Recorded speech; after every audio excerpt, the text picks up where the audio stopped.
Winning over your customers and retaining them with better service? Yes, it is possible, and it also promotes increased sales. Following an investigation at the Institute of Secondary Education at the Academic Director of the Industry meeting on electronic commerce, we tried to understand what companies that want to connect well with their customers do.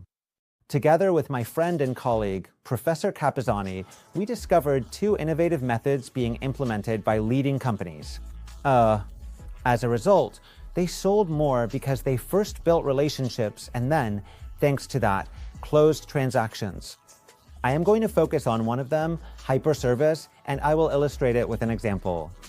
Perhaps a thought comes to mind, which is that when you get up every morning to go to work, you know it will be a tough day with meetings, reports, and emails. You have to be at your best. And while you're on the bus on your way to work, you're dreaming about that coffee from the corner bar near your office that you love so much, and that will give you an extra boost of energy. There is often a long line, and you are short on time to get to work. You need to arrive at the office on time. Also, obviously, you don't like to wait, especially not first thing in the morning. The solution? There is a company that has expanded its service in an original way. Now it allows you to order and pay for coffee from your mobile phone. Believe it or not. Now you can customize your coffee however you like. Double iced with semi-skimmed milk, with soy, with caramel. Or simply, if you already have your drink pre-configured, you just press the button to repeat your usual order and you're done. So, when you arrive at the coffee shop, you skip the line and at that very second, your cup is served, prepared just for you, without having to wait. Take out your wallet or tell them they used the wrong type of milk. Wonderful, right? I know, it's crazy. This type of approach seems to work.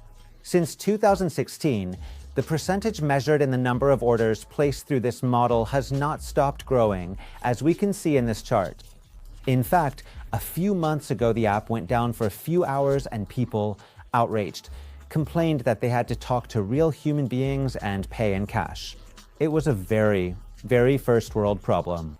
We are talking about a chain with thousands of stores, meaning they've managed to get millions of coffee orders through mobile phones, and the numbers keep growing month by month. So much so that they have had to modify the store's operations to absorb the increase in users who order their cafe latte, a traditional coffee with milk. We, along with Professor Capizani, named this model hyperservice, and it essentially consists of extending and improving things you already did normally. You don't create anything new, you don't charge for it, you do the same things but in an enhanced way. And this allows you to build better relationships with your customers and, as a result, achieve more sales. Speaking of relationships, I don't have data and I would like to find it, but I bet that in the era of Tinder, where online flirting is already dominant, a huge number of relationship breakups are precisely due to the digital. It is because of the connection between devices. Yes, my friend who doesn't see it. I am referring to the moment when, innocently, oh, how practical, I am going to link my PC with my phone and the tablet that my partner and I use. If at that very moment you press the thermonuclear destruction button of your shared life, because the photos or videos you take with your phone end up on the device you both use, and then all hell breaks loose. More ideas in the next, don't miss it.